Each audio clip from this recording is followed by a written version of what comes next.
ഇതുണ്ടല്ലോ bullet train നിങ്ങൾ കേട്ടിട്ടില്ലല്ലോ, കണ്ടിട്ടില്ലല്ലോ. ചൈനയിലെ ബുള്ളറ്റ് ട്രെയിൻ കണ്ടാണ്ടല്ലോ നിങ്ങൾ ഞെട്ടും. നമുക്ക് കുറേ പഠിക്കാനുണ്ട്, നമുക്ക് കുറേ മാറാനുണ്ട്. ഇതൊരു എയർപോർട്ടല്ല, ഇത് റെയിൽവേ സ്റ്റേഷനാണ്. അതായത് ബുള്ളറ്റ് ട്രെയിൻ റെയിൽവേ സ്റ്റേഷൻ. എന്തോരം ആൾക്കാരെ നിങ്ങൾ കാണണേ. മിനിമം 5 ലക്ഷം ആൾക്കാർ ഇപ്പോൾ ഇവിടെ ഉണ്ട്. അതിൻ്റെ കൺസ്ട്രക്ഷൻ രീതി നോക്കിയേ, അതിൻ്റെ സെറ്റപ്പ് നോക്കിയേ, അതിൻ്റെ ഫ്ലോറിങ് നോക്കിയേ, എന്ത് മനോഹരമാണെന്ന് നോക്കിയേ. കാരണം ഇത്ര ആൾക്കാരെ എങ്ങനെ അവർ കൊണ്ടുപോകണമെന്ന് ഞാൻ ചോദിച്ചു കഴിഞ്ഞപ്പോൾ ഉണ്ടല്ലോ, ഇവിടെ ഫാസ്റ്റ് ട്രെയിനാണ്. ഫാസ്റ്റ് ട്രെയിൻ എന്ന് പറഞ്ഞു കഴിഞ്ഞാൽ 1 മിനിറ്റിൽ ഒരു ട്രെയിൻ വെച്ച് പോകും. 350 km/h. ഇവരുടെ സിസ്റ്റം എന്തായിരുന്നു എന്ന് പറയുമ്പോൾ, ഇവരുടെ സിസ്റ്റം എന്ന് പറയുന്നത് 8 മണിക്കൂറുണ്ട് ഇവർ തലസ്ഥാനമായ ബീജിങ്ങിലെത്തണം. ചൈനയുടെ തലസ്ഥാനം ബീജിങ്. 8 മണി ഏത് സ്റ്റേറ്റിൽ നിന്നും അവരുടെ ചൈനയുടെ ഏത് മുക്കിൽ നിന്നും ട്രെയിൻ വിട്ട് കഴിഞ്ഞാൽ 8 മണിക്കൂറുണ്ട് ബീജിങ് തലസ്ഥാനത്ത് എത്തണം എന്ന രീതിയിലാണ് ഇവർ ആദ്യം ബുള്ളറ്റ് ട്രെയിൻ ഡിസൈൻ ചെയ്തത്. നമ്മുടെ ഇന്ത്യയിൽ ഡൽഹിയിലാണെങ്കിൽ നമ്മൾ കന്യാകുമാരിയിൽ നിന്ന് നമ്മൾ വിട്ട് കഴിഞ്ഞാൽ 8 മണിക്കൂറുകൊണ്ട് എത്തിക്കുന്ന രീതിയിൽ ഓൾ സ്റ്റേറ്റിൽ നിന്ന് നമുക്ക് ഒറ്റയടിക്ക് 8 മണിക്കൂർ എത്തുന്ന ബുള്ളറ്റ് ട്രെയിനാണ് ഇവർ ആദ്യമായിട്ടാണ് ഡിസൈൻ ചെയ്തത്.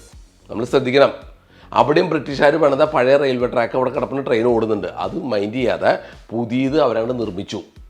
ഇന്ത്യയിൽ ഇപ്പോഴും നമ്മൾ പഴയ ബ്രിട്ടീഷുകാർ ഓടുന്ന റെയിൽവേ ആണ് ഇപ്പോഴും ഉപയോഗിക്കുന്നത്. അപ്പോൾ നിങ്ങളൊരു കാര്യം മനസ്സിലാക്കുക, ട്രെയിനിൻ്റെ സ്പീഡ് കൂടുന്നതനുസരിച്ച് 1 മിനിറ്റിൽ ഒരു ട്രെയിൻ വെച്ച് പോകും. കാരണം ഒരു എക്സാമ്പിൾ പറയാം. ഇപ്പോൾ 1500 കിലോമീറ്ററുള്ള ഗുജൻ എന്ന് പറയുന്ന സ്ഥലത്തേക്കാണ് ഞാൻ ഇപ്പോൾ ട്രെയിൻ കയറി. ഗോഞ്ചോ എന്നാണ് ട്രെയിൻ കയറിയിരിക്കുന്നത്. പക്ഷേ 1500 കിലോമീറ്റർ നമ്മളിത് പോകാൻ ഇവർ പറയുന്ന ടൈം വെറും 8 മണിക്കൂറാണ് പറയുന്നത്. 8 മണിക്കൂർ. ആ സമയത്ത് നമ്മൾ 1500 കിലോമീറ്റർ കേരളത്തിൽ നിന്ന് പോകണമെങ്കിൽ, ബോംബെക്ക് പോകണമെങ്കിൽ നമ്മൾ 3 ദിവസം വരും.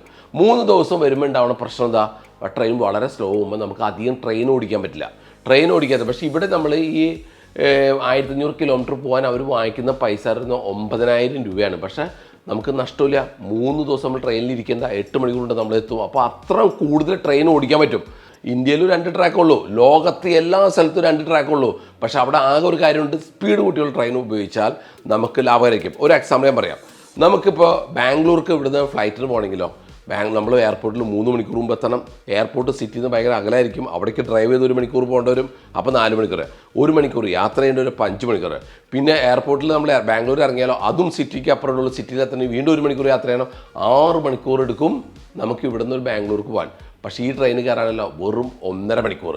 വെറും 10 മിനിറ്റ് മുമ്പാണ് നമ്മൾ എത്തിയാൽ മതി റെയിൽവേ സ്റ്റേഷനിൽ. മറ്റേ എയർപോർട്ടിൽ അങ്ങനെ പറ്റുമോ? 3 മണിക്കൂർ മാത്രം. അപ്പോൾ അതുകൊണ്ട് നിങ്ങളൊരു കാര്യം മനസ്സിലാക്കിക്കോ, നമ്മൾ ഡൽഹി പോലുള്ള സ്ഥലങ്ങളിലല്ല ഉദ്ദേശിക്കുന്നത്. പക്ഷേ അവർ ആ പോകുന്ന യാത്രകളിൽ ഇടയ്ക്കിടയ്ക്കൊക്കെ നമ്മൾ ഇറങ്ങുന്നവർക്ക്, യാത്ര കയറുന്നവർക്കും ഒക്കെ വളരെ ലാഭകരമാണ് ബുള്ളറ്റ് ട്രെയിൻ. നമ്മൾ മറ്റു രാജ്യക്കാർ ചെയ്യുന്ന പോലെ നമ്മൾ മാറണം. അപ്പോൾ എന്നാലാണ് നമുക്ക് വ്യത്യസ്തമായ ഒരു മാറ്റം ഉണ്ടാവുള്ളൂ. ഇത് ഞാൻ എന്തുകൊണ്ടാണ് ഈ ബുള്ളറ്റ് ട്രെയിൻ എൻ്റെ ഫീൽഡല്ലാത്തത് എന്തുകൊണ്ടാണ് കാണിച്ചെന്ന് വെച്ചാൽ നമ്മൾക്കും കുറേ കാര്യങ്ങൾ മനസ്സിലാക്കാം. മറ്റു രാജ്യക്കാർ എന്തുകൊണ്ടാണ് ഇത്രയായിട്ട് വളർന്ന് സക്സസ്ഫുള്ളായി പോകുന്നതിൻ്റെ കാരണം മനസ്സിലാക്കാൻ വേണ്ടി ഞാൻ കണ്ടപ്പോൾ നമ്മുടെ കേരള ജനങ്ങൾക്ക് ഇത് കാണിച്ചു കൊടുക്കണം എന്ന ആഗ്രഹം കൊണ്ട് മാത്രമാണ് നിങ്ങൾക്ക് ഞാനിത് പറഞ്ഞു തരുന്നത്.